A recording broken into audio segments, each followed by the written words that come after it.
An elderly man gave his blanket to a child who was trembling in the cold at dusk. The next morning, he went to his wife's grave and found the girl reading something softly. The wind howled among the bare branches of the trees as William adjusted his old plaid blanket around his shoulders. His footsteps echoed in the deserted town square, setting an uneven rhythm on the cobblestones. 72 years had taught him that nightfall came earlier in winter, but tonight the darkness felt different, almost watchful. His wrinkled fingers clutched the fabric of the blanket, a gift from Mary on their last Christmas together. The familiar red and blue pattern, faded by time, still seemed to carry her scent. Or maybe his imagination was playing tricks on him once more. A sudden movement caught his attention. Under the flickering light of the farthest street lamp, a small figure huddled on a wooden bench. William slowed his steps, his eyes adjusting to the dimness. There was a little girl, no more than 6 years old, hugging her knees to her chest. Her thin dress, unsuitable for the biting cold, fluttered with every gust of wind. William's heart skipped a beat. Her dark hair, ruffled by the wind, framed a pale face whose cheeks were flushed pink from the chill.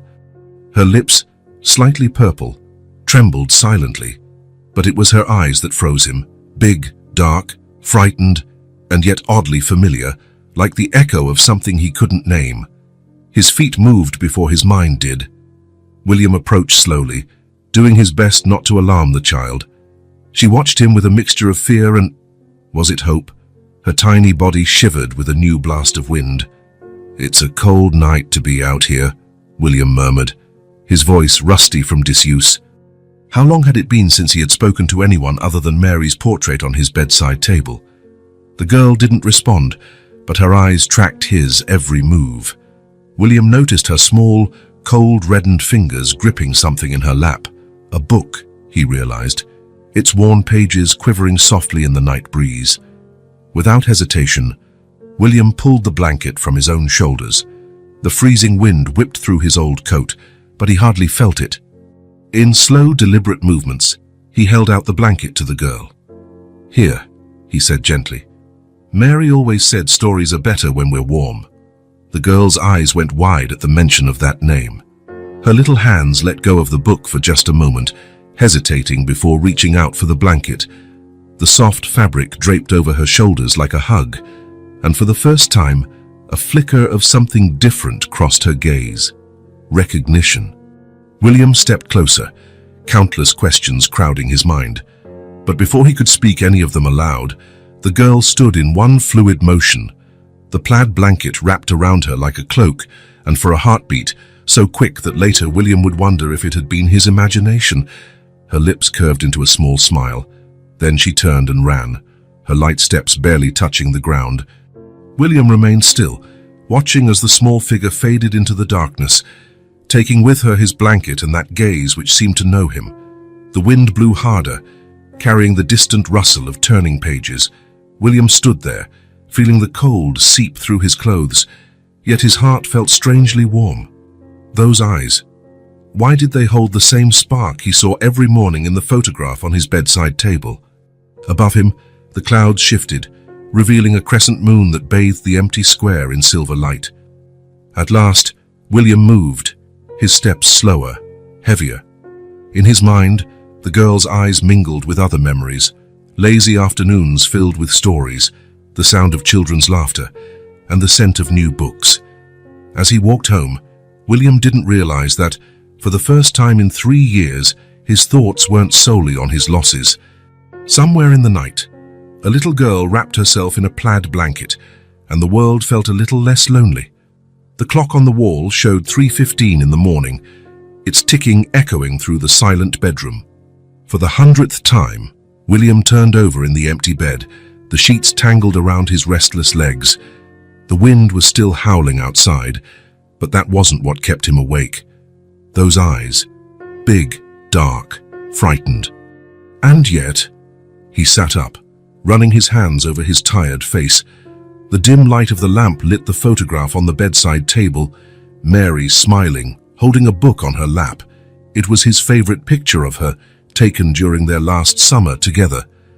William reached out with trembling fingers, touching the glass of the frame. "What would you say now, Mary?" he whispered to the empty room. "Why did that little girl remind me so much of you?" Silence was his only answer. As it had been for the past 2 years, William stood, his bare feet meeting the cold floor. He walked to the window, looking at the night through the fogged glass. The square was empty now, the lonely bench under the street lamp, a pale ghost in the darkness. Where could she be? Was she warm enough under his blanket? His blanket, Mary's last gift to him. The memory hit like a wave, pulling him back 2 years into the past.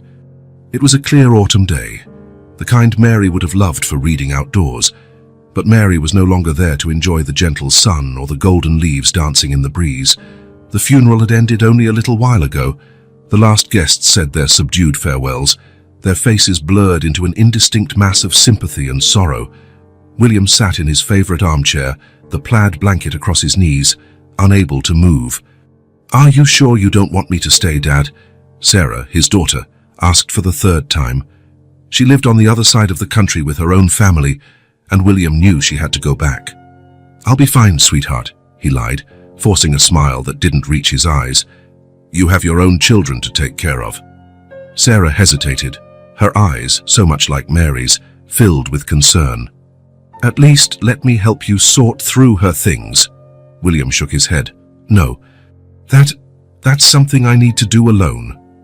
After Sarah finally left, William dragged himself to Mary's study. The room still smelled of her, a blend of old books and the lavender perfume she always wore. Bookshelves lined the walls from floor to ceiling, each shelf a different story they had shared. Then he noticed it. Something was amiss. Mary's red leather journal, the one she had carried everywhere the past few years, wasn't in its usual spot on the desk. William frowned, a shiver running down his spine. Mary never left that diary anywhere else. The following hours became a blur of opened drawers and rummaged cabinets. The diary had simply disappeared. William questioned everyone who had been in the house. The nurse who cared for Mary in her final days, a few close friends who'd come to the funeral, even the young flower delivery man. Nobody had seen the diary. "It must be here somewhere," he mumbled to himself that night, going through the desk drawers for the 10th time. Mary would never lose it. But the diary remained missing, taking with it all the secrets Mary had trusted to its pages in her final years.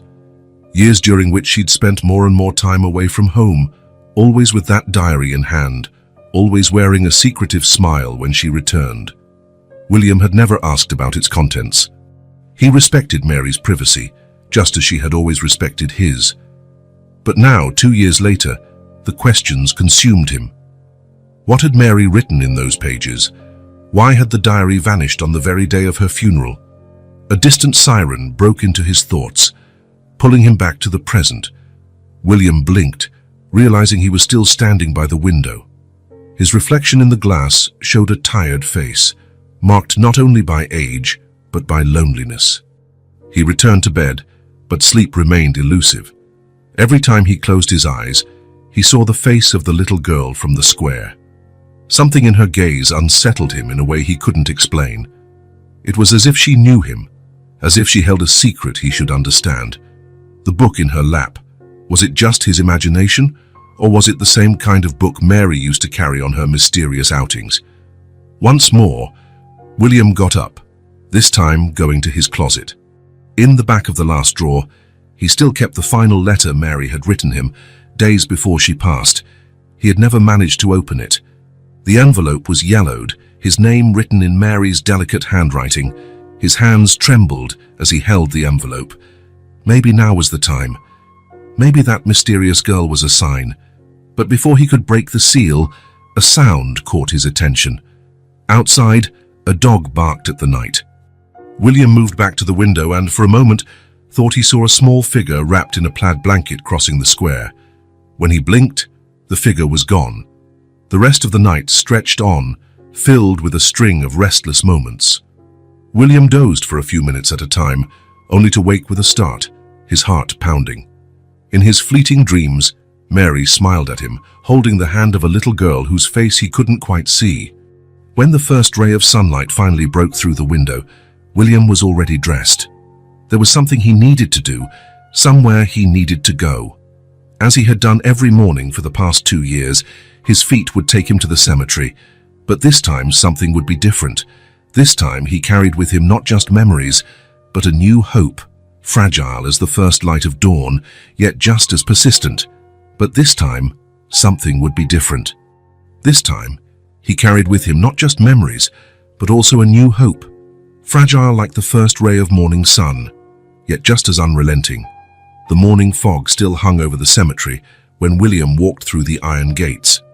The dew dampened the cuffs of his pants as he made his way along the familiar path among the headstones, his old coat barely warding off the lingering chill from the previous night.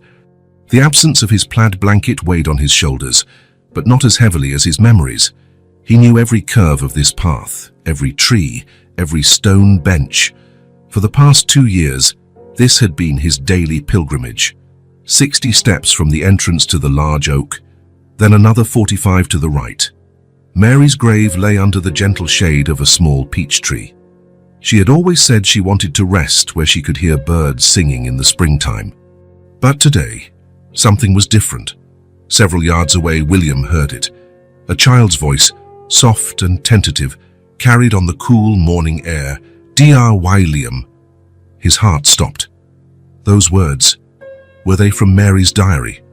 Today was a special day. William approached silently. Sitting atop the plaid blanket spread out before Mary's headstone was the little girl from the previous night. Her small finger traced the lines of a familiar red-covered book, Mary's missing diary. "Her semile made me think of you." The girl paused, frowning at a particularly difficult word. Her lips moved silently, trying to form the sounds. The rising sun lit her focused face, showing faint freckles on her rosy cheeks. "Remember," William said softly.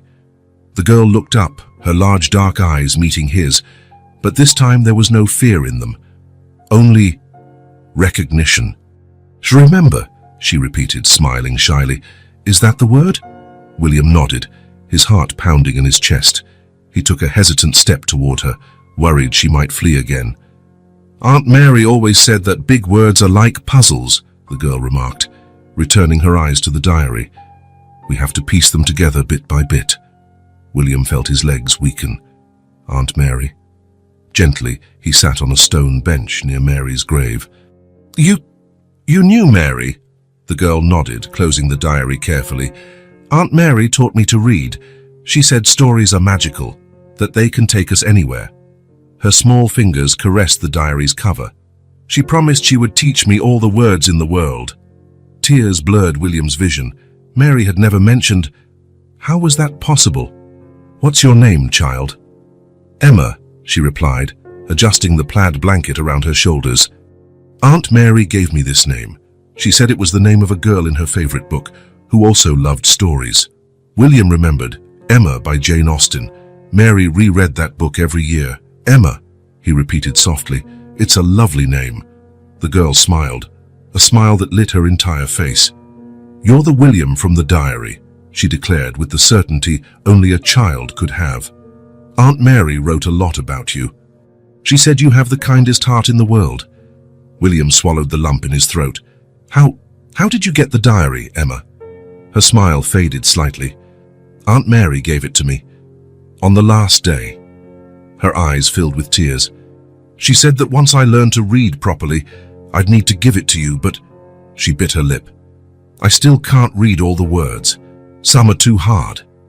William slowly moved from the bench to sit next to her on the blanket. Emma did not recoil. "You know," he said gently, "sometimes it's easier to read together with someone." Emma studied him for a moment, then extended the diary to him. Could you help me with the hard words?" William took the diary with trembling hands.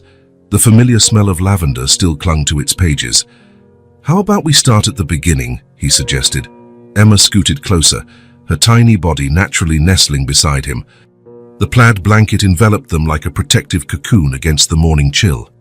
"Dear William," he began, his voice unsteady, "today I met an angel." Mary's words flowed between them, filling the silence of the cemetery with a story William had never known existed. The story of a woman who discovered a newborn at a shelter, the story of secret visits, of first words, of smiles shared over children's books. Occasionally, Emma interrupted, proud to recognize a difficult word or curious about a particular passage. Her small hands gestured as she explained how Aunt Mary had taught her, using different voices for each character in the stories they read. The sun rose higher in the sky, warming the air around them. Birds began to sing in the peach tree, as if they too wanted to hear the story. "Aunt Mary said you would keep reading to me," Emma said suddenly, her small voice filled with hope. "She promised that you'd teach me all the words she didn't have time to teach." William looked at Mary's headstone, where fresh flowers, ones he hadn't left, rested against the stone. Then he looked at Emma, this little girl who carried in her eyes the same love of books Mary had possessed. "Yes," he answered, his voice steady for the first time that morning. "Yes, I will." Emma smiled, that radiant smile that seemed to illuminate the entire cemetery. Then she reached into her small backpack and took out another book, an old, well-used children's storybook. "Can we start now?" she asked. It was Aunt Mary's favorite. William opened the book, and together, under the morning sun and the birds' gentle melodies, they began a new story. With every word Emma recognized on her own, her smile grew. With every challenging word William helped her decipher, the emptiness in his heart grew a little smaller. There at Mary's grave, amid spelled-out words and shared smiles, something began to blossom. Something that felt like hope, something that felt like family. In the peach tree above them, a gentle breeze stirred the branches, causing a few petals to drift onto the plaid blanket. Emma laughed, catching a petal in midair. "Aunt Mary is happy," she declared with childlike certainty. "She always threw flowers at me when I got a hard word right." William looked up at the sky through the peach tree branches, and for the first time in 2 years, felt he could breathe again. Mary had not left entirely. She was there in the words of her diary, in Emma's smile, in the love of books she had planted in both of them. "Yes," he whispered, to both Emma and Mary. "She's very happy." William couldn't remember how he'd gotten back home after their meeting at the cemetery. His thoughts were lost among the pages of the red diary that now lay on his dining table, amidst cups of cold coffee left untouched and crumbs from the breakfast he had barely eaten. The house had never seemed so silent. Or maybe it was simply the contrast with Emma's sweet voice that still echoed in his ears, stumbling over challenging words, laughing whenever she managed to figure them out. His eyes roamed the living room, pausing on details that had once seemed insignificant. The large mahogany cabinet Mary insisted on keeping there, even when people suggested it would look better in the study. "Some things need to be within reach," she used to say, with that secretive smile that now made so much sense. William stood up suddenly. The cabinet, Mary always kept it locked, but he had never questioned it. They respected each other's privacy. That was how their marriage worked. Now, though, his hands shook as he searched for the key. Mary kept it. Where? A memory flashed through his mind. The music box on the mantel, a gift for their 30th wedding anniversary. Inside it, a small brass key remained, just as he remembered. The lock gave way with a soft click. The first thing he noticed was the scent, lavender, but also something else, maybe baby powder. The shelves were meticulously organized, just like everything Mary did. Folders labeled by date, small boxes with ribbons, neatly sealed brown envelopes. His fingers brushed against a folder simply labeled Emma. Inside, he found receipts, dozens of them. Children's books, tiny clothes, educational toys. The earliest dated back 6 years, exactly when Mary began volunteering, as she described it. A large envelope caught his attention. First moments, Mary's delicate handwriting read on the front. William opened it carefully, as if handling something sacred. The first photo took his breath away. Mary was sitting on a simple rocking chair, radiating that special glow only she possessed. In her arms, a small bundle wrapped in a pink blanket. Newborn Emma, her tiny, red, wrinkled face turned toward Mary as though she already knew she had found her guardian angel. The date on the back, Emma, first day in the world. The following pictures told a story William had never known. Emma learning to sit, getting her first teeth, taking her first steps. Mary was in some of them, always radiant, always looking at Emma as though she were the most precious thing in the universe. Among the photos, he found small notes. Emma smiled today. A real smile, not just a baby reflex. My heart almost burst. First word, book. Not mommy or daddy, but book. Mary is sure she'll be an avid reader. She stood on her own today, clutching the bookshelf. She already knows exactly where her favorite books are. William sank into a nearby chair, the photographs scattered in his lap like puzzle pieces that were only now beginning to make sense. How had he not noticed? How had he missed Mary's subtle changes over the years? He returned to the cabinet with renewed purpose. A thick folder labeled Records revealed more secrets, shelter forms, visit reports, developmental assessments. Mary had documented everything methodically. One document in particular drew his attention, a psychological evaluation of Emma at age 3. The child displays an exceptionally strong bond with volunteer Mary. Despite the circumstances of her abandonment, she shows healthy emotional development, very likely due to the consistency of visits and the reading project started from her birth. Reading project. William went back to the cabinet, finding a thin folder titled Growing Words. Inside, he found a manifesto written by Mary.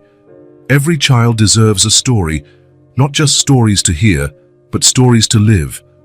Emma taught me that love can bloom among the pages of a book, that family is not just blood but also ink and paper and shared words. Tears blurred his vision. Mary had built an entire parallel world, a world of love and stories, and he had never known. In the back of the cabinet, a worn shoebox caught his eye. Inside, he found drawings, dozens of them. Childlike scribbles that evolved over time. The first ones were just colorful doodles, but they gradually turned into recognizable figures. A gray-haired woman reading to a little girl, flowers, birds, books, and on nearly all of them, in the shaky writing of a child learning to spell, "For Aunt Mary with love." One envelope at the bottom of the box contained a single photo, more recent than the others. Mary sitting on a park bench, Emma on her lap, both focused on an open book.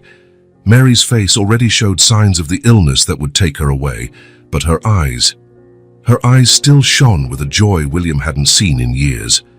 The date on the back was just 3 months before her death.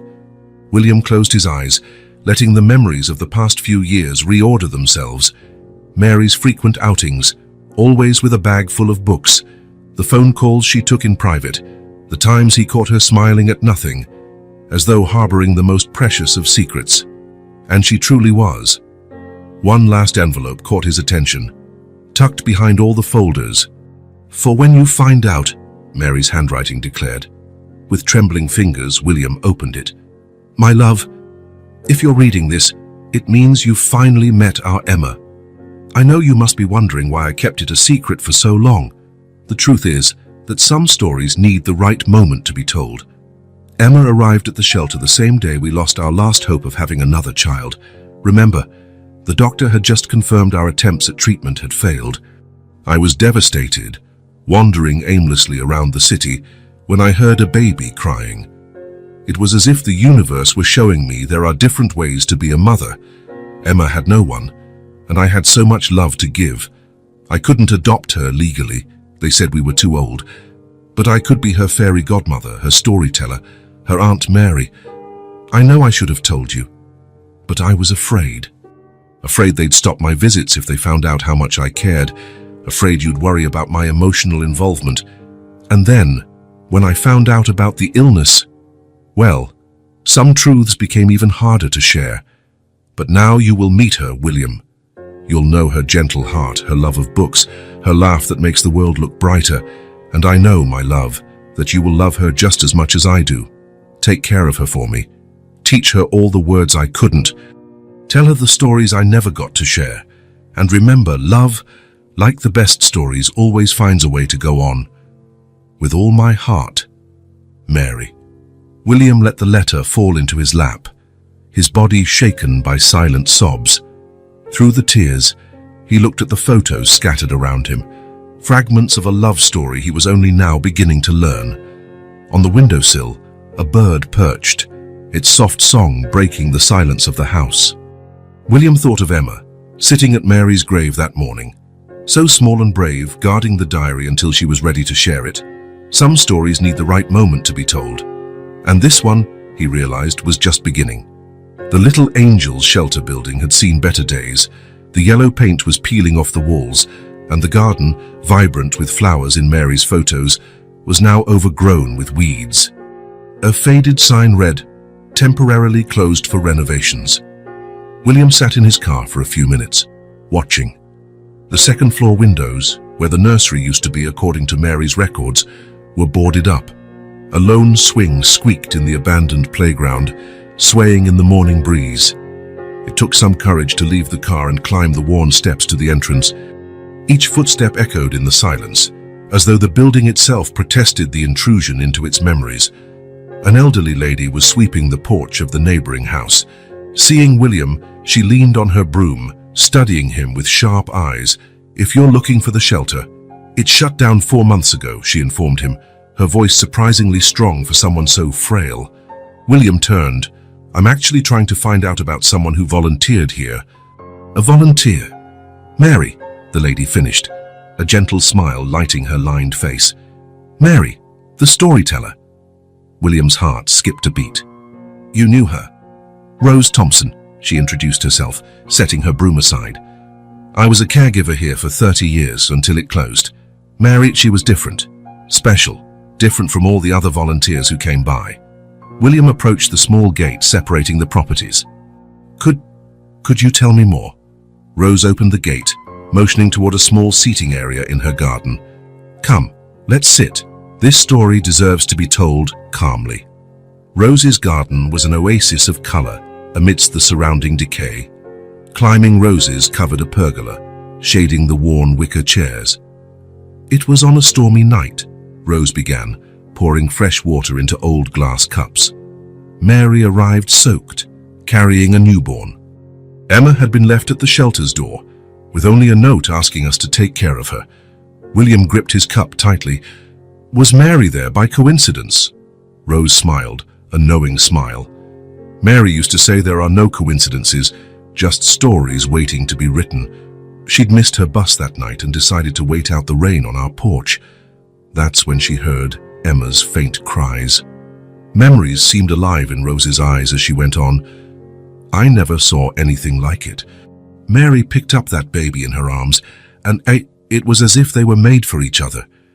Emma stopped crying the instant Mary started singing to her. And after that, she came regularly." "Every day," Rose confirmed. "At first, she said it was just to help, but we all saw how her eyes shone when Emma smiled, how she decorated the nursery with children's book characters, how she recorded every small milestone in her red diary." William swallowed. "The diary? Oh, yes. Mary never went anywhere without it. She documented everything. Emma's first smile, her first word, every little step forward." Rose paused, her eyes distant. "But it was her plans that really touched me." "Plans?" Rose stood and disappeared briefly into the house, returning with a worn cardboard box. "I saved some items when the shelter closed. I couldn't let them be thrown away." From inside the box, she pulled out a spiral notebook. "Mary gave me this the week she found out about her illness. She said I would need to understand later." William opened the notebook with shaking hands. It contained a detailed plan for Emma's adoption. Mary had thought of everything, remodeling the guest room, the nearest school, even a list of recommended pediatricians. She planned to make the official request when Emma turned 2, Rose explained gently. The chances would be better by then. Emma was settled. The bond was obvious to anyone who saw them together. But then came the diagnosis. Rose's voice faltered. "Mary showed up one afternoon, paler than usual. We sat in this same spot, and she cried like never before. Not for her own sake, you see, but for Emma. For all the moments she wouldn't be there to share." A photo fell from the notebook. Mary was in the shelter's modest library. Emma on her lap, both asleep with a book open. The peacefulness in their faces was palpable. "That's when Mary started the project," Rose continued. "If she couldn't be Emma's mother, she would be her fairy godmother. She created an entire reading program, not just for Emma but for all the children. She turned our little library into a magical place. Rose rummaged in the box again, pulling out a photo album. The pages showed the transformation. Walls painted with fairy tale scenes, shelves at child's level, colorful cushions scattered on the floor.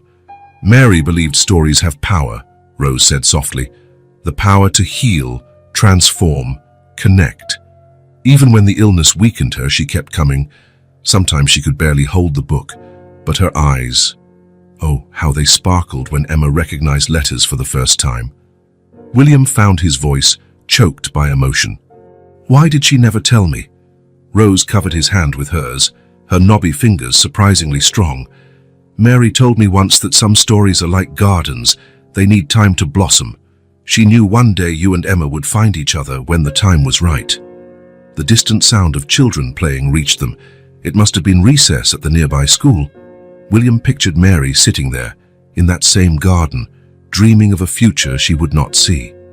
After she passed, Rose went on, Emma changed. She stopped talking for weeks. She only calmed down when someone read to her. Always the same books Mary used to read. She hesitated. That's why I gave her the diary. William looked at her in surprise. Mary asked me to give it to you, but when I saw Emma so lost, I knew she needed it more. She needed something to hold on to, something to keep Mary alive in her heart until... She smiled. Until you were ready to continue the story. William glanced at the abandoned shelter, its empty windows that once witnessed so much love. And now, where is Emma staying? Rose's smile disappeared. A temporary foster home. It's not the best place, but with the shelter closing, we had no choice. William stood abruptly. I need to go. Rose nodded in understanding, handing him the box of Mary's things. She knew, you know?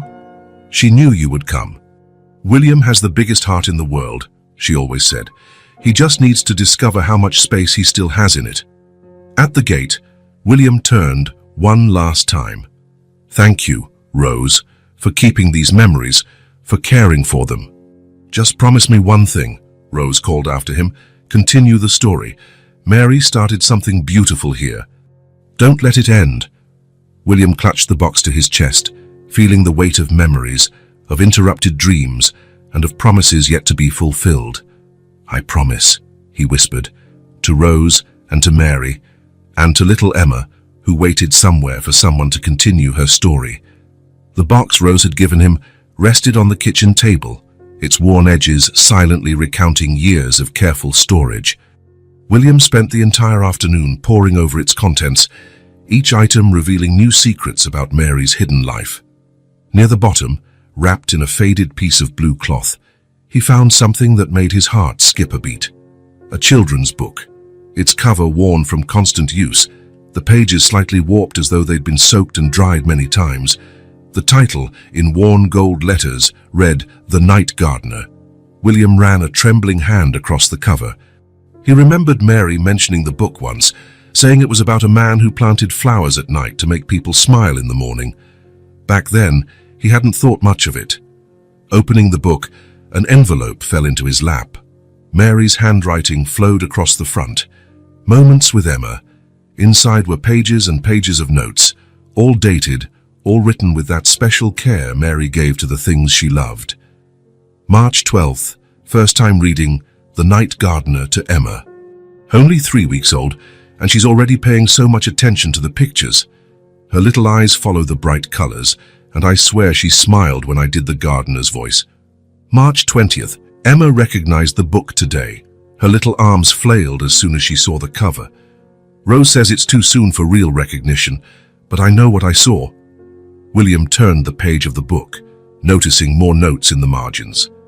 Mary had turned it into a diary, recording each of Emma's reactions, every special moment they shared over those pages. May 2nd, first real laugh during the scene with the sunflower garden. Making buzzing bee noises was definitely the right choice. On the next page, June 15th, Emma tried to grab the flowers off the page today. Her tiny fingers looked so small against the paper. I had to fix the page later, but I don't mind. Every mark is precious.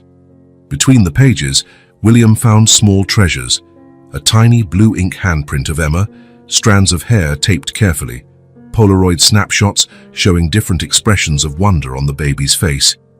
In the middle of the book, the notes changed tone. September 1st. Emma said her first word today, flower. Not mommy or daddy like other kids, but flower. My heart can barely contain itself. Rose jokes that we've raised a little gardener. William had to pause, his hands trembling too much to hold the book. Mary had documented every little miracle, every precious moment, and he, living in the same city, had never known. He kept flipping the pages, finding more entries. January 3rd. Emma turned 1 today. We had a small celebration in the shelter's library. I decorated everything with paper flowers, like in the book. She clapped the entire time while I read the story for the 100th time. Rose says she's never seen a baby so in love with a book. The following pages contained drawings, first random scribbles, then more defined shapes, flowers, stars, a man with a watering can. Emma's artistic development was all there, preserved among the pages of her favorite book. Then, near the end of the book, William found a set of carefully folded documents. Adoption forms, partially filled out, psychological evaluations, letters of recommendation, even a plan for refurbishing the guest room into a child's room. The date on the forms squeezed his heart, just 2 weeks before Mary's diagnosis. One last letter on hospital stationery completed the story. Dear Rose, the doctor confirmed today what I already suspected. I don't have enough time left to continue with the adoption process. My heart is shattered, but I mustn't be selfish. Emma deserves a family who can stay with her for many, many years. Please keep this book for her.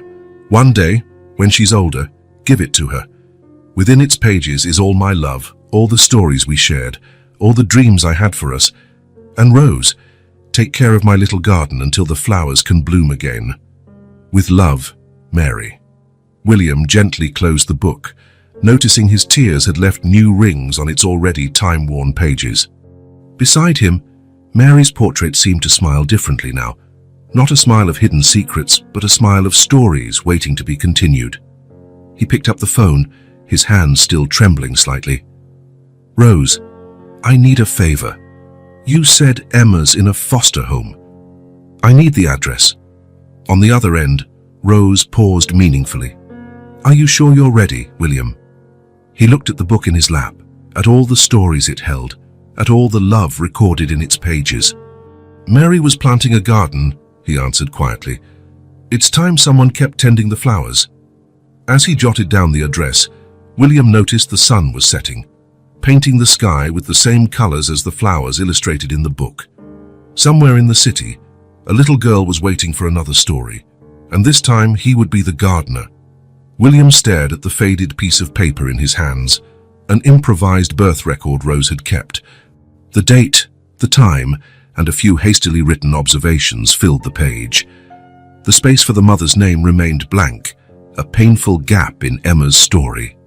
Rose poured another cup of tea, her wrinkled hands trembling slightly.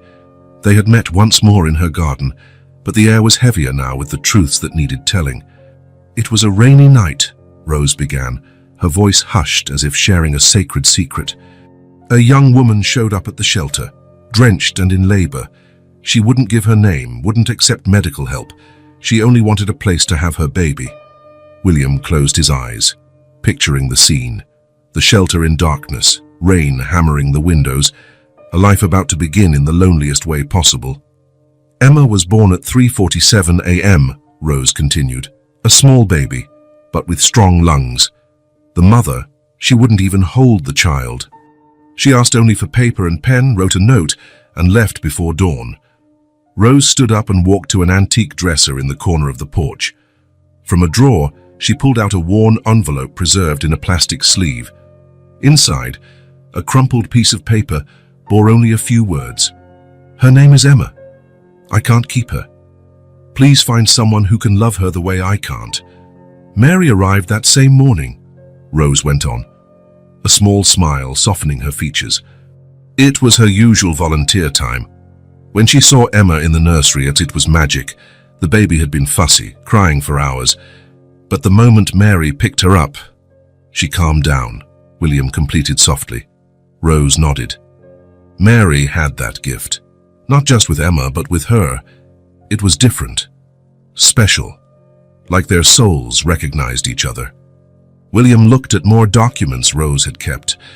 Initial medical reports, developmental records, weekly photographs documenting the baby's growth. In every photo after that first morning, Mary was present, holding Emma, feeding her, reading to her. Mary came every day, he asked, though he already knew the answer. Not a single absence, Rose confirmed.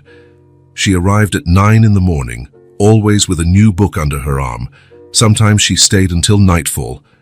On weekends, she'd spend the whole day. Emma was the first to have her own little rocking chair in the nursery. Mary insisted it was important for setting a reading routine.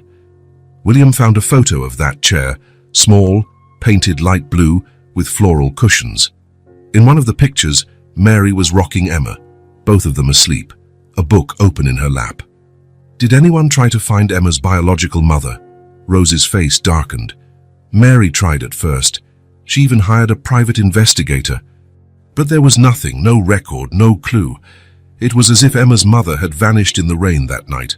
William thought of Emma, so young at 6 years old, already carrying the weight of abandonment. Does she know about her mother? Mary was always honest with her, as honest as a child could understand. She told her sometimes people can't stay with those they love, even if they want to. She turned it into a story, like she always did, about a little bird that had to leave its chick in a safer nest. Tears blurred William's sight. Mary, his Mary, weaving tales to transform pain into hope, abandonment into possibility. Emma never had another visitor, anyone interested in adopting her. A few couples came, Rose admitted. But Emma, she only opened up with Mary. To everyone else, she was like a closed flower. The social workers ended up labeling her a child with socialization difficulties. If only they had seen her with Mary, they'd have understood. Understood what? That Emma didn't need fixing. She just needed the right kind of love. The kind Mary gave, patient, steady, unconditional.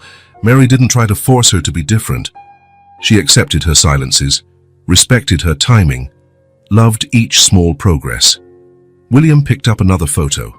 Emma, about 4 years old, dressed like a little gardener, watering a pot of daisies.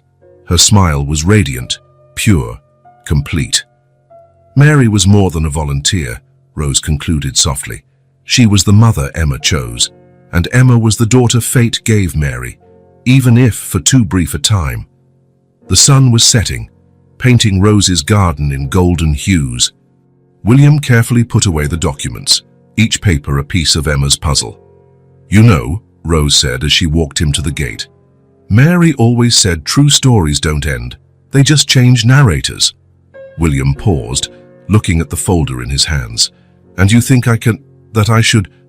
Mary chose you, William, not just as a husband, but as the keeper of her most precious story. Rose smiled, her eyes shining with wisdom. Now it's your turn to choose. William nodded, feeling the weight of responsibility and at the same time a growing certainty in his heart. Emma may have been born on a stormy night, abandoned by her biological mother, but Mary's love had taken root. Now it was his job to ensure those roots continued to flourish. The public library was nearly empty at that hour of the morning. William walked among the silent shelves, his heart pounding harder with each step. Rose had told him Emma often came here whenever she could sneak out of the foster home. It's the only place she feels safe, she had said. The children's section was on the second floor, a colorful space with cushions scattered on the floor and mural characters on the walls. A handmade sign read Storytime Corner in bright letters. That's when he saw her. Emma was huddled in a distant corner, partly hidden by a low bookshelf. The plaid blanket, his blanket, was wrapped around her small shoulders like a protective cocoon. On her lap lay Mary's red diary, and her lips moved silently as she struggled to read. The S-U-N. William approached slowly, not wanting to scare her. Emma looked up when she heard his footsteps, but this time she didn't run away. Instead, she smiled shyly. "It's a hard word," she said, pointing to the page. "Aunt Mary always said some words are like puzzles." William sat on the carpet beside her, keeping a respectful distance. "Want some help?" Emma hesitated a moment, then slid the diary toward him. "This one." Her little finger pointed at a word in the middle of the page. "When the sun rose," William read gently, "the garden was covered in dew." "Dew?" Emma repeated carefully. "What's dew?" "They're tiny drops of water that appear on flowers early in the morning," William explained, "like little shining pearls." Emma's eyes lit up with understanding. "Like in the gardener's book. Aunt Mary showed me once, early in the morning at the shelter's garden." William noticed the other books scattered around her, titles he'd found in Mary's cabinet, each marked with colorful sticky notes. "Do you come here often?" Emma's smile faded a bit. "Whenever I can. Miss Thompson, Rose, helps me sometimes. She brings me when Mrs. Helen isn't watching." "Mrs. Helen?" Emma pulled the blanket tighter around her. "The new place. She doesn't really like books. Says they make a mess, take up space." William felt his heart clench. "What's it like? At the new place?" Emma's silence was more telling than any answer. Her small fingers fidgeted nervously with the edge of the blanket. "There are a lot of kids," she finally whispered.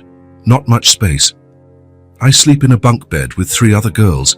They laughed at my gardener book." William noticed details he hadn't caught before. The small tear in her dress sleeve, clumsily mended, her worn shoes with mismatched laces, her hair messy, whereas Mary always kept it neat in the photos. "Last week," Emma went on, her voice trembling slightly, "Mrs. Helen did some cleaning. She said there was too much old stuff taking up space. She took some of my books." Tears began to form in her eyes. "I managed to hide the gardener book and Aunt Mary's diary under the mattress.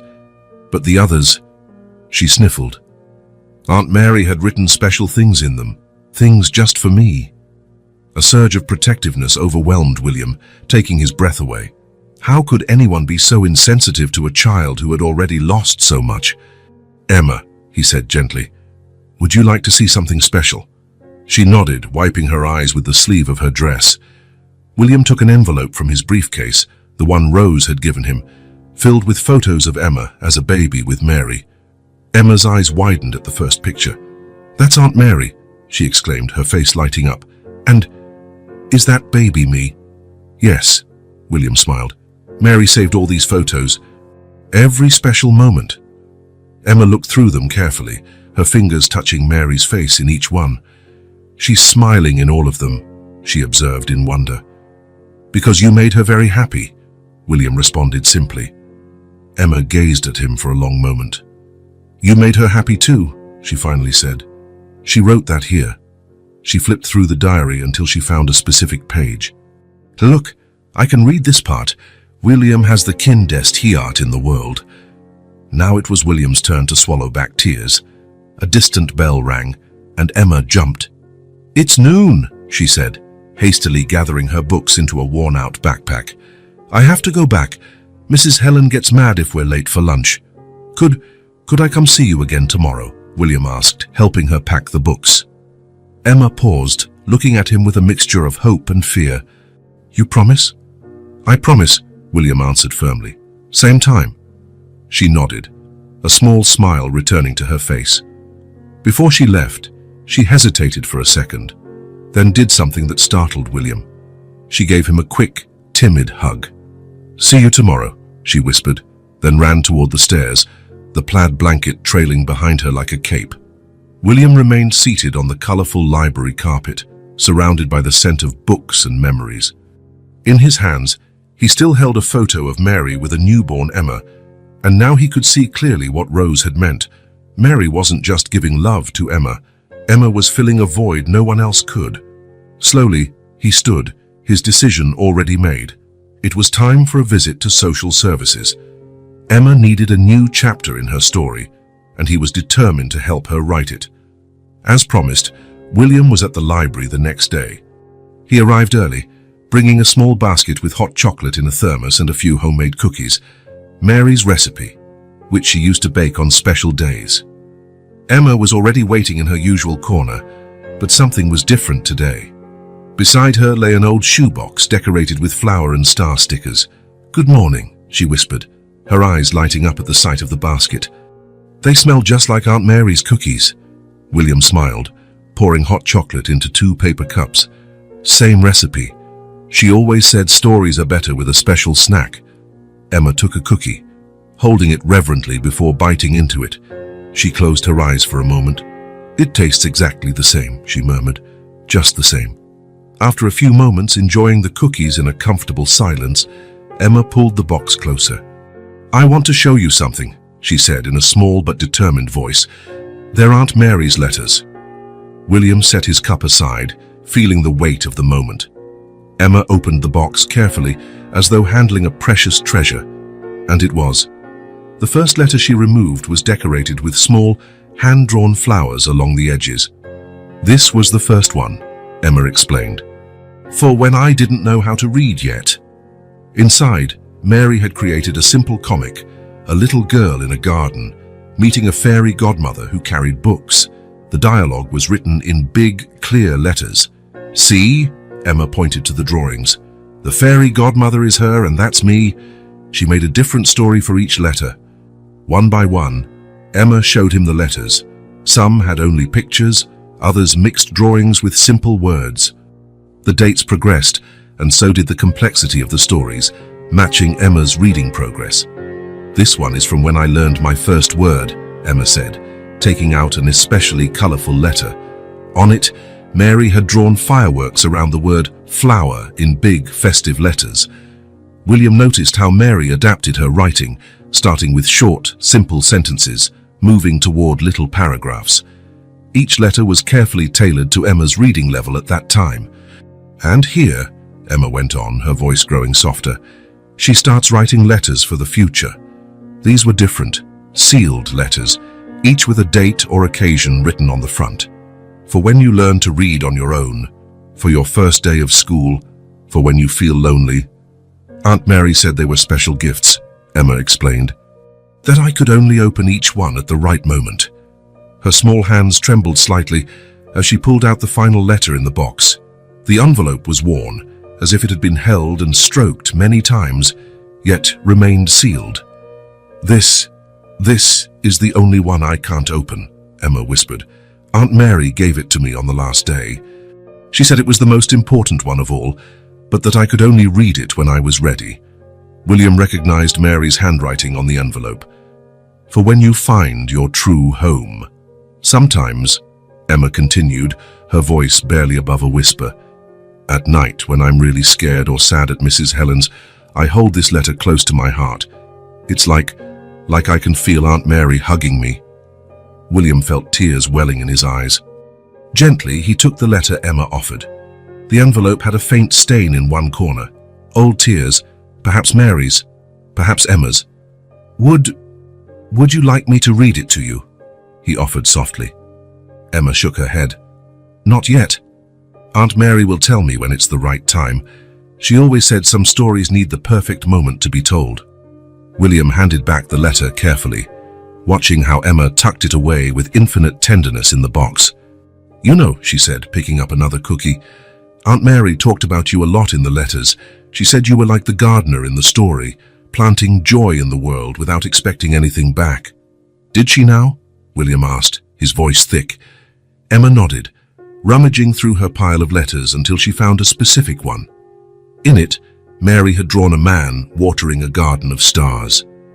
"See?" She wrote here, "Like William, who makes the world shine just by being in it."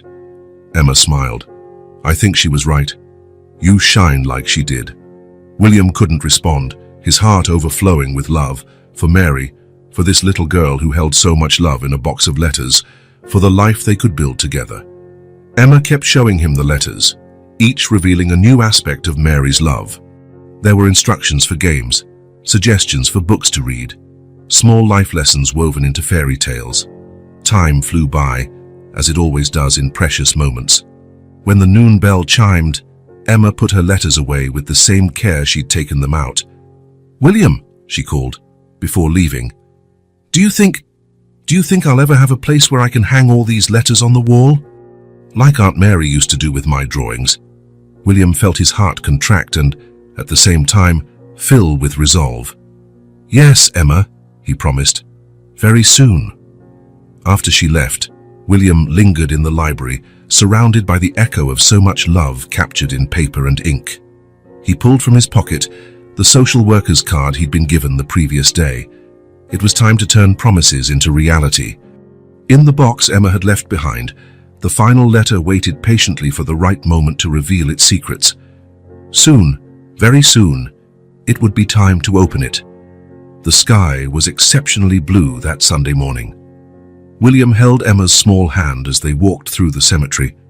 She carried a bouquet of daisies, her favorite and Mary's, and the box with the still unopened last letter. The peach tree shading Mary's grave was starting to blossom, a few pale pink petals swirling in the gentle morning air. Emma let go of William's hand and ran forward, stopping at the headstone with a familiarity that broke his heart.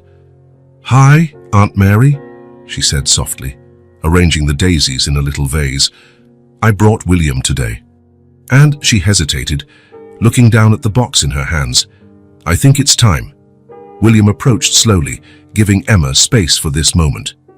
She sat on the grass, smoothing out her new dress, a gift from him the previous week, light blue with small embroidered flowers. "William," she called, her voice small but determined, Could you read it to me?" He sat beside her, accepting the envelope she handed him with trembling fingers. The paper was slightly yellowed, but the seal was still intact.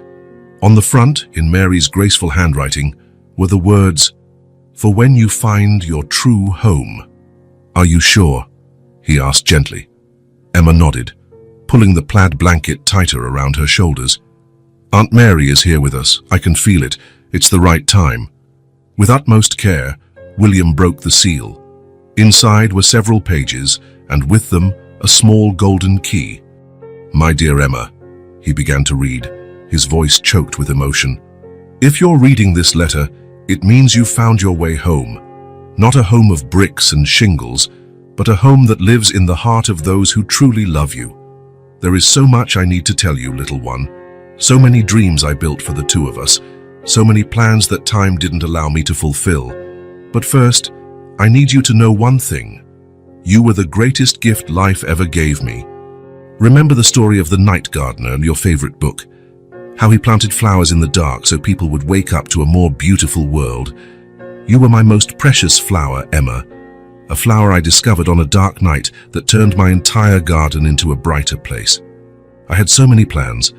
I was going to officially adopt you when you turned 2. I'd even picked out the colors for your room, light blue, like the sky on spring days. The key that comes with this letter. It opens the trunk in the attic, where I kept all your future birthday presents, all the books I set aside for us to read together, all the dreams I saved for you. But life, my little one, sometimes writes different stories than the ones we plan. When I learned of my illness, my biggest fear wasn't leaving, it was leaving you alone again. That's when I realized I could never be your final page, just an important chapter in your story. That's where William comes in. Emma, my love, if you're reading this, it's because William finally found you. Or maybe you found him. See how the universe works in mysterious ways. He is the gardener who will keep tending our most precious flower. William has the kindest heart I've ever known. He may seem a bit lost sometimes, a bit quiet, but his love is like that nighttime garden, silent, steady, transformative. He will teach you the hard words, make you cookies on rainy days, keep your secrets as he kept mine. In the trunk, this key opens. Besides your presents, you'll find all the documents needed for William to adopt you legally. Yes, my little one, I planned it all. Because sometimes, the best stories are those we write with hope, even when we don't know the ending. Emma, you taught me that love doesn't need blood to be real. You showed me that family is something we build, word by word, story by story, hug by hug. Now it's your turn to teach William. Be patient with him, as you were with me. Show him how to smile at the stars, how to find magic in the pages of a book, how to make the world kinder just by being in it. And always remember, you were never abandoned. You were only planted in different gardens until you found the one where you could truly blossom. William, my love, I know you're reading this too. Take care of our girl. She will light up your days as she lit up mine. And together, you'll write the next chapters of this story I began but couldn't finish. With all the love in the universe, Mary. William stopped reading, tears running freely down his face. Beside him, Emma was sobbing silently, clutching the plaid blanket to her chest. The key, she whispered through her tears. William held up the small golden key, warm from being in his hand during the reading. Emma moved closer, seeking comfort in his presence. "William," she asked, her voice trembling, will you be my garden?" He pulled her into a tight hug, tears blending together. "Yes, my little one. Yes, 1,000 times yes." Above them, the peach tree released a gentle shower of pink petals, as if Mary herself were blessing the moment. A new promise was born there, under the bright Sunday sky, not to replace the old one, but to continue it. And somewhere, in an attic filled with treasured dreams, a trunk waited to be opened. The golden key seemed too small to hold so many secrets. William and Emma stood before the attic door, their shadows lengthened by the late afternoon sunlight coming in through the hallway window. It was Emma's first visit to the house, her future home, if all went well with the adoption process. "Ready?" William asked softly. Emma squeezed his hand and nodded. The key turned in the lock with a gentle click, and the door opened, revealing the world Mary had kept for them. The attic was meticulously organized, as everything Mary handled had been. There were shelves filled with new children's books, boxes labeled by age and occasion, and in the center, a large oak trunk carved with flower designs. But what first caught their attention was a large model displayed on a table. A detailed architectural project with tiny model trees, a playground, and a main building painted in bright colors. "Story Garden." Emma read the little sign by the model's entrance. William moved closer, noticing a folder beside the model. Inside were professional building plans, budgets, and a manifesto Mary had written. The Story Garden project is born from the belief that every child deserves a place to flourish. Emma taught me that love and stories can transform lives. Now, it's time to expand that garden. Our mission is to create a space where children in foster care can find stability, love, and education through books. A place where they can be children first, before they become statistics. William kept reading the documents, discovering Mary had done more than dream. She'd taken action. He found records of a substantial bank account, built up by careful investments over the years, and the sale of a property she'd inherited from her parents. "Look," Emma exclaimed, pointing to a series of photographs on the wall. They showed the old shelter, but of an area William didn't recognize. A large room turned into a children's library, with colorful cushions, low shelves, and hand-painted murals. "This was our first reading nook," came a familiar voice from the door. It was Rose, whom William had invited to share in this moment. "Mary started small," Rose continued, entering the attic. "At first it was just her reading to Emma, then other kids began to show up for story time. Soon we had a regular group." Rose approached the model, touching it fondly. This was her bigger dream, not just a daycare center, but a place where foster kids could find stability during the day, even if they were moved between shelters or foster homes. William discovered more documents, records of other children Mary had helped over the years, each with a folder containing progress reports, specific needs, and future dreams. "Over here," Rose pointed to a filing cabinet in the corner, "are all the stories Mary wrote for the kids. She made them personal for each child, as she did for Emma. But Emma was the first, the one who showed Mary that love can have many forms." Emma had opened the trunk and was marveling at its contents. Carefully wrapped presents, each labeled with a date or special occasion, brand new books still waiting to be read. Even a photo album documenting the evolution of the shelter library. "Mary knew she couldn't be here to see this dream realized," Rose explained, picking up another bundle of documents. "So she prepared everything. The money is in a dedicated fund. The building plans are approved. There's even a list of professionals willing to help, teachers, librarians, psychologists. William found a letter addressed to him, separate from the other documents. Dear William, if you're reading this, you have found not only Emma but also my other great dream. The Story Garden is more than a project. It's a legacy of love that began with a tiny girl on a rainy night. You're probably wondering why I never told you about it. The truth is that some seeds need time to sprout.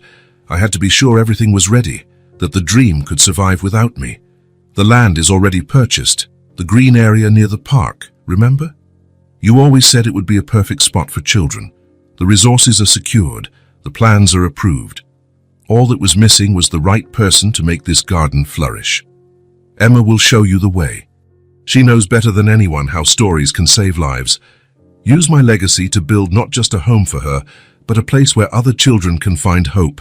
With love, Mary. Were there more children than me? Emma asked, holding a photo album. Rose smiled. Oh yes, Mary had a special program. Every week, children from different foster homes came for story time. She kept records of each one, wrote personalized letters, made sure they had access to books.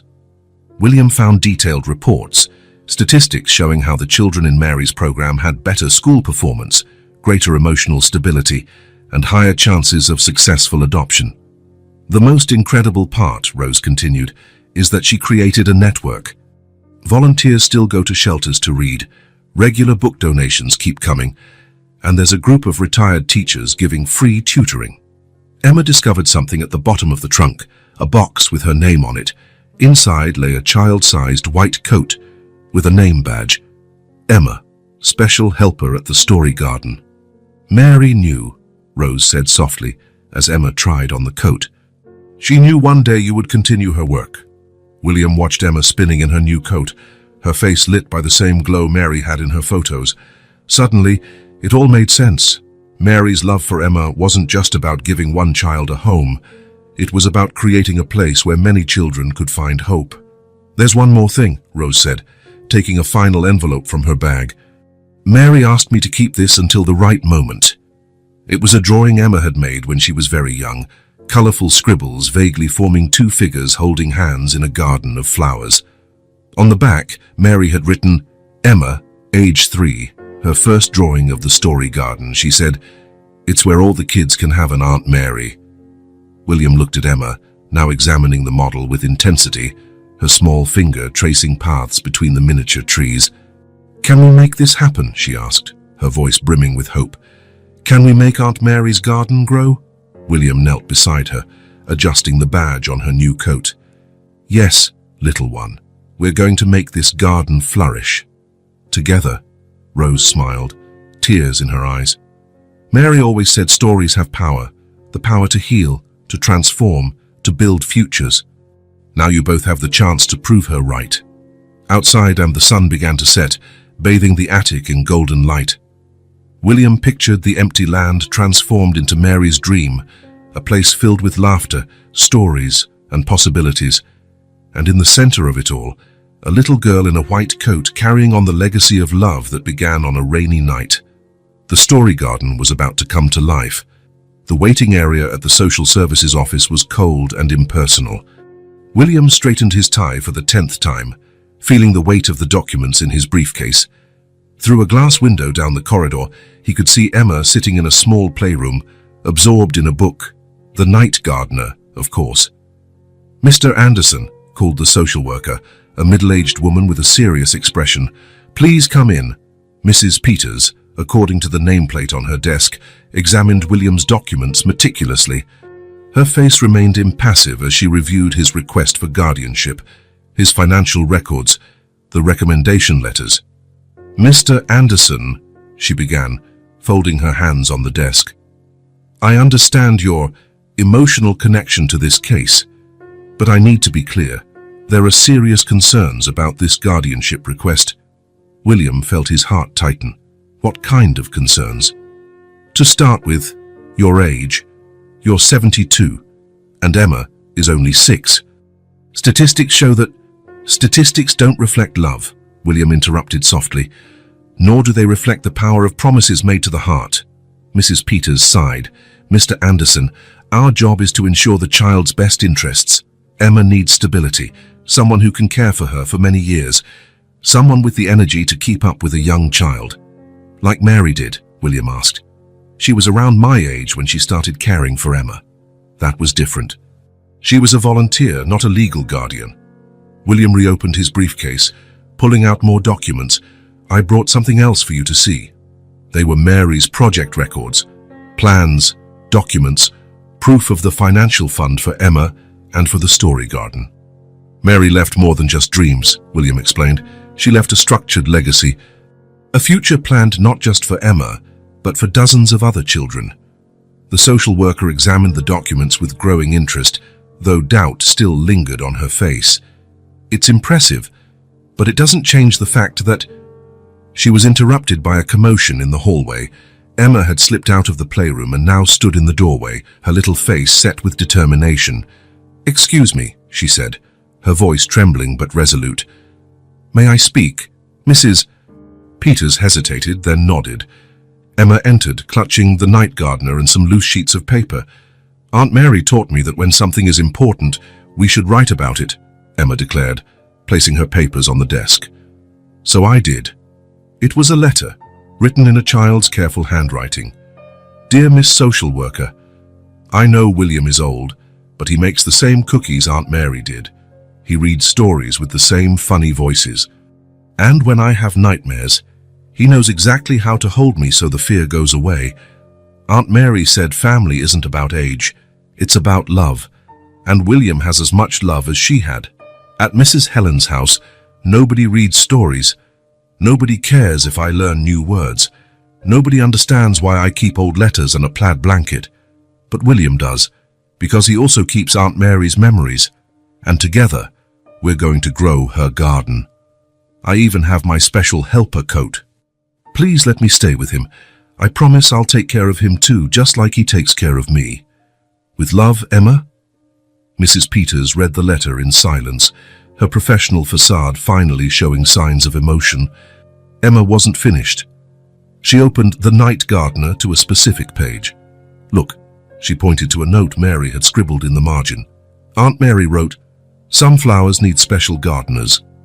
Emma is my rarest flower, and William will be the perfect gardener to help her grow.'" William hadn't known about that note.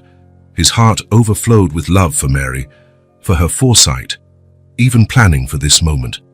"Mrs. Peters," he said softly, "I know I seem too old. I know the statistics aren't on my side. But Emma is not a statistic.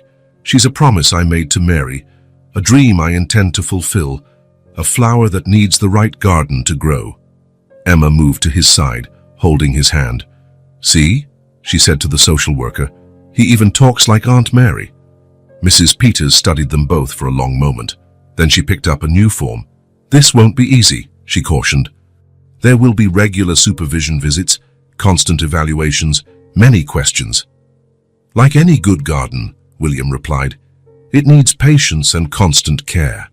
"And love," Emma chimed in. "Aunt Mary always said that's the most important ingredient." The social worker began filling out the form. "We'll start with a temporary guardianship," she explained. 6 months for adaptation and evaluation." Emma squeezed William's hand, her eyes shining. He returned her grasp gently, feeling in that small gesture both the weight and the joy of the promise they were about to fulfill. "Mr. Anderson," Mrs. Peters addressed him again. "One last question. Why? Why take on such a big responsibility at this stage of your life?" William looked at Emma, who was now flipping through The Night Gardener as though she knew every page by heart. "Because," he answered, "some stories need to be continued. And this is a story of love that began long before me, but that I'm honored to help write in the chapters to come." Outside, the afternoon sun streamed in through the window, casting a pattern of light that resembled the garden model in the attic. Emma smiled, a smile that held all of Mary's hope, all of William's love, and all of the promise of a future they would build together. The battle wasn't won, but the first step had been taken. And as Mary always said in her letters, sometimes all a flower needs is the chance to grow in the right garden. 6 months can feel like an eternity or the blink of an eye, depending on how you live them. For William and Emma, They were 6 months of small daily miracles. The room that once was Mary's study was now transformed. Its walls, painted a soft sky blue, were lined with shelves full of books. The plaid blanket, the same one that brought them together on a cold night, rested on a new bed adorned with flowered cushions. On the windowsill, daisy pots thrived, carefully watered each morning by small hands. But the biggest transformation happened on the old vacant lot near the park. The story garden blossomed beyond Mary's wildest dreams. It began when Rose mentioned the project to her retirement group. In a matter of days, retired teachers, librarians, and storytellers started showing up, offering help. The garden Mary had imagined came to life thanks to dozens of experienced hands and generous hearts. "It's like having a bunch of grandparents all at once," Emma would say, dashing among the volunteers in her white special helper coat.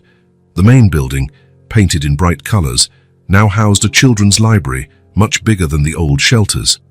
Murals on the walls depicted the tale of a special woman who started it all by reading to a little girl on a rainy night. On that special morning, the story garden was in a festive mood. Colorful balloons bobbed in the soft breeze, and a banner over the entrance read, "Happy birthday, Emma, 7 years." But before the party began, there was an important visit to make. The cemetery was silent and serene as William and Emma arrived, she carrying the night gardener and fresh daisies. The peach tree by Mary's grave was laden with blooms, as if it wanted to join the celebration. "Hi, Aunt Mary," Emma said softly, arranging the flowers in a vase. "Today's a special day. I brought you a present." William watched, moved, as Emma sat on the grass and opened the book. Her reading was now fluent, the words dancing on her tongue with the same grace Mary used to have. "Once upon a time," she began, "there was a gardener who planted stories. A bright blue butterfly, as vivid as a piece of sky, fluttered down to rest on the open page." Emma paused, her eyes wide with wonder. "Look, William," she whispered. "It's Aunt Mary. She came to hear the story."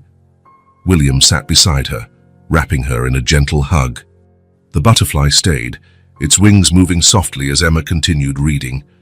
When the story ended, Emma had another surprise. From her backpack, she pulled out a new photo album. "We made this special album, Aunt Mary," she explained, "to show you how your garden has grown." The pages revealed the story garden in full bloom. Children laughing during story time, elderly volunteers guiding small groups in reading, birthday parties celebrated with books and tales. In every photo, Mary's spirit was present, in the children's smiles, in the volunteers' shining eyes, in the love filling every moment. Back home, Emma's birthday party was a celebration of stories. Every guest brought a book as a gift, and the senior volunteers took turns telling tales, their experienced voices bringing dragons, princesses, and adventurers to life. That night, after everyone had left, William and Emma settled into their new favorite tradition. Snuggled under the plaid blanket on the old rocking chair, they opened Mary's diary to the last page, a page they had never read before. "Would you like to read it for us, little one?" William asked softly. Emma nodded, adjusting her new reading glasses, William's birthday present to her. "Dear diary," she began, her voice clear and confident, "today I realized what love truly means. It's not about how much time we have, but about how much love we can plant in the time we're given. Emma showed me that some flowers need different gardens to grow.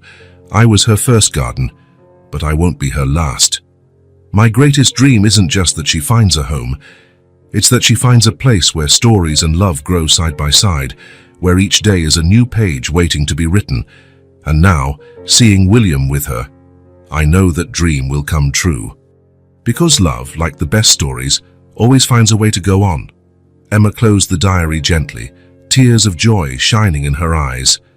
She knew, didn't she? She knew we'd find each other. William kissed the top of her head. Mary was always the best storyteller I ever knew. She knew exactly how this chapter would end. Outside, the lights of the story garden still glowed softly, guiding the way for other children who, like Emma, only needed a chance to bloom. On the windowsill, the daisies swayed in the night breeze, and for a moment William could have sworn he caught the scent of Mary's lavender perfume. Emma snuggled deeper into the blanket, sighing contentedly. You know something, William. I think every love story is a bit magical. Why is that, little one? Because even when it seems like it's over, it finds a way to continue. Like ours, William smiled, thinking of Mary, of Emma, of the garden they had built together, of how a simple act of kindness, a blanket offered on a cold night, could spark so much love. You're absolutely right, Emma, he replied. And our story, it's only just beginning. Moonlight streamed through the window, casting soft shadows on the room. On a special shelf, the night gardener rested beside Mary's diary, 2 stories that had intertwined to create something even more beautiful. And so, in a room filled with books and love, a new family continued writing its story, page by page, night after night, always wrapped in the warmth of a plaid blanket and in the eternal legacy of a woman who knew that love, like the best stories, never truly ends. It simply turns the page to a new chapter.